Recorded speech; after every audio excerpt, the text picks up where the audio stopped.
તો એમાં તો કેમ છો બધા મજામાં રહીશું આપણા વિડીયો જોતા એ બધા મજામાં જ હોય અને આપણે જો સવારમાં આવી ગયા છીએ દુકાને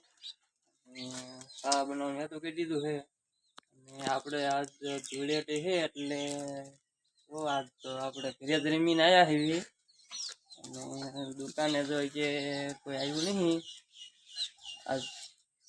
ઠેકાણે તો રીશે નહીં બધા રમશે તો ખરા ફાઇનલી અને જો આ બે ભાઈઓ અત્યારમાં આવતા રહ્યા છે ધૂળાડી રમવા રોડવાનો હે સવારમાં આવતા રહ્યા છે અને આ ભાઈ તે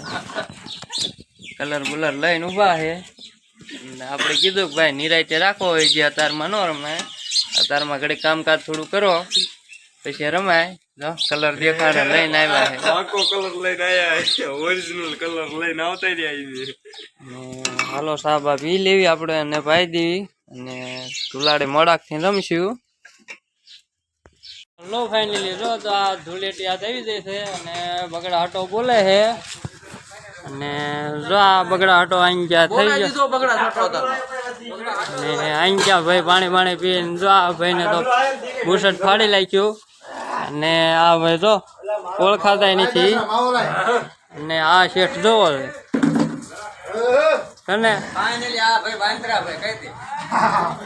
છે આમાં તો કઈ ખબર જ નથી પડતી કયા ભાઈ છે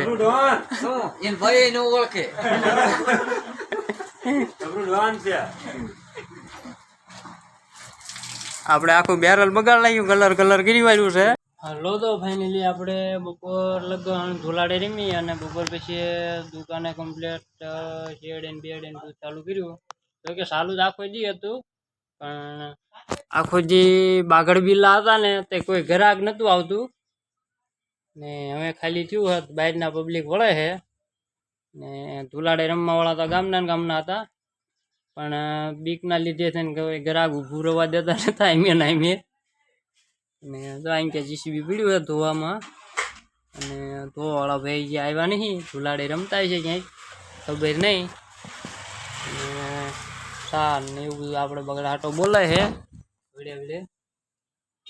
બપોર પહેલા તો બધા હતા ને ધુલાડે રમતા એટલે કોઈ ગ્રાહક જ નથી વળવા દેતા કારણ કે બીકના માર્યા ન આવે પણ આપણે બહારના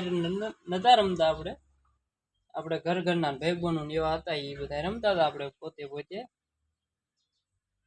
કાંઈ વાંધો નહીં આખું જે ધુલાડે બગડા હાટો બોલાવી દીધો ધુલાડીમાં